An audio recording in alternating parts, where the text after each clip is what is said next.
गुरु प्यारी साध संगत जी, स्वागत है आपका हमारे चैनल गुरु नानक साखी में। आशा करता हूं आप सभी अच्छे होंगे और परिवार के साथ खुश होंगे। आज की स्टोरी ईमानदारी पर आधारित है, तो चलिए ज्यादा देर ना करते हुए आज की यह स्टोरी शुरू करते हैं। ईमानदारी किसी भी व्यक्ति में पाए जाने वाले नैतिक मूल्यों में से एक है। ईमानदार व्यक्ति सदैव अपने कर्तव्य पूरी निष्ठा से निभाते हैं और अपने रिश्तों के प्रति सदैव ईमानदार रहते हैं। परिस्थितियां चाहे जैसे भी आएं, उनका व्यक्तित्व में कोई बदलाव नहीं होता और उचित समय आने पर उन्हें अपनी ईमानदारी का फल भी जरूर मिलता है। पढ़ें एक सच्चे और ईमानदार लड़के की कहानी, जिसे समय आने पर उसकी ईमानदारी का जो फल मिला वह उसकी सोच से कहीं परे था। गायत्री जी और उनके पति का जीवन बहुत आराम से गुजर रहा था, लेकिन काफी कोशिश के बाद भी उनको संतान सुख प्राप्त नहीं हुआ। गायत्री जी के पति कपड़े के व्यापारी थे, वह भी कामकाज में उनकी सहायता करती थी, लेकिन कहते हैं ना, सब दिन एक से नहीं रहते। एक दिन हृदय गति रुकने से अकस्मात उनके पति का देहांत हो गया। उनकी तो मानो दुनिया ही थम गई थी, लेकिन धीरे धीरे उनको रोजमर्रा के जीवन में सामान्य होना पड़ा, क्योंकि उनकी कमाई का साधन केवल उनकी कपड़े की दुकान थी। लगभग 1 माह बाद उन्होंने दुकान खोली।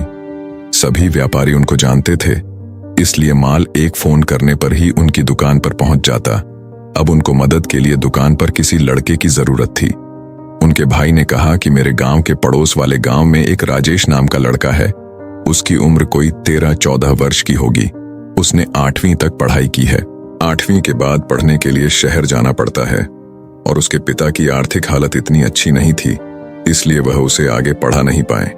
उसके पिता एक दिन मुझसे उसे अच्छी नौकरी दिलाने की बात कर रहे थे। अगर तुम कहो तो उसे नौकरी के लिए तुम्हारे पास भेज दूं। गायत्री जी के भाई ने कहा, उसका गांव दूर है, इसलिए तुम्हें उसके रहने और खाने का भी प्रबंध करना होगा। गायत्री जी ने अपने भाई से उसे नौकरी पर रखने की बात कह दी।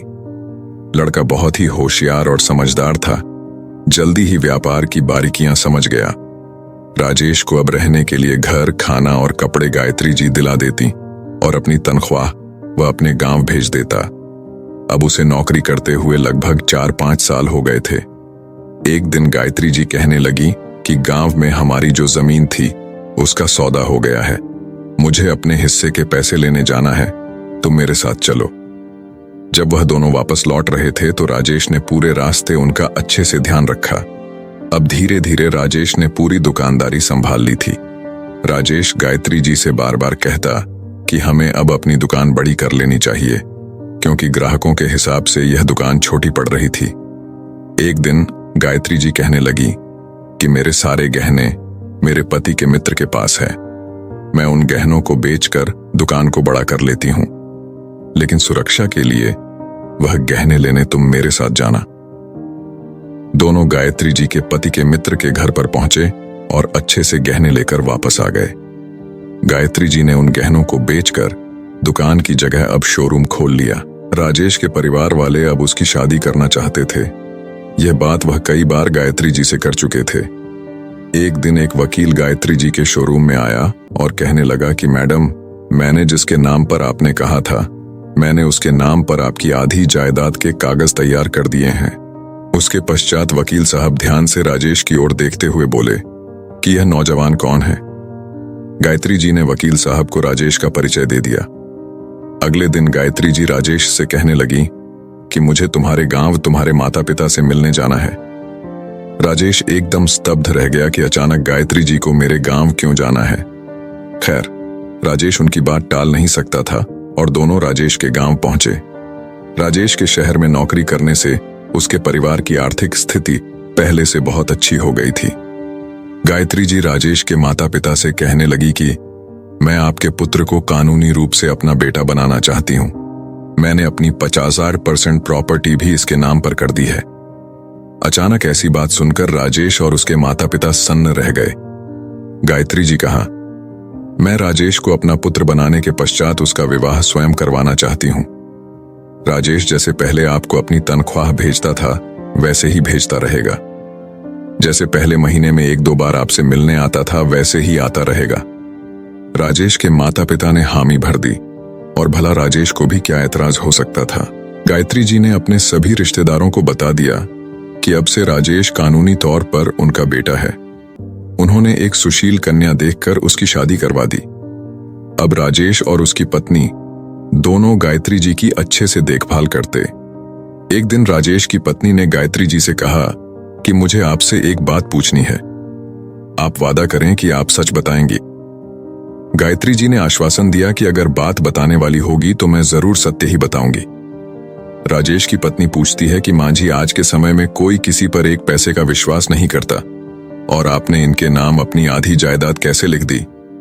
गायत्री जी कहती हैं कि बेटा, उसकी ईमानदारी परख कर ही मैंने उसके नाम अपनी जायदाद की है। आप वादा करें कि आप सच बताएंगी। गायत्री जी ने आश्वासन दिया कि अगर बात बताने वाली होगी तो मैं जरूर सत्य ही बताऊंगी। राजेश की पत्नी पूछती है कि मां जी, आज के समय में कोई किसी पर एक पैसे का विश्वास नहीं करता और आपने इनके नाम अपनी आधी जायदाद कैसे लिख दी? गायत्री जी कहती हैं कि बेटा, उसकी ईमानदारी परख कर ही मैंने उसके नाम अपनी जायदाद की है। जब से राजेश मेरे पास आया है तब से लेकर आज तक उसने एक भी बार पैसों की हेराफेरी नहीं की। मैंने बहुत जांच परख कर ही उसे अपना पुत्र बनाया है और अपनी जायदाद उसके नाम की है। पहली बार जब वह 18 साल का हुआ तो मेरे मन में आया कि जांच लूं कि कहीं जवानी के जोश में इसकी ईमानदारी कम तो नहीं हो गई। मैं इसको अपने साथ यह कहकर गांव ले गई कि मुझे खानदानी जायदाद के हिस्से के पैसे लेने जाना है, जबकि उस पैकेट में कोई पैसे थे ही नहीं।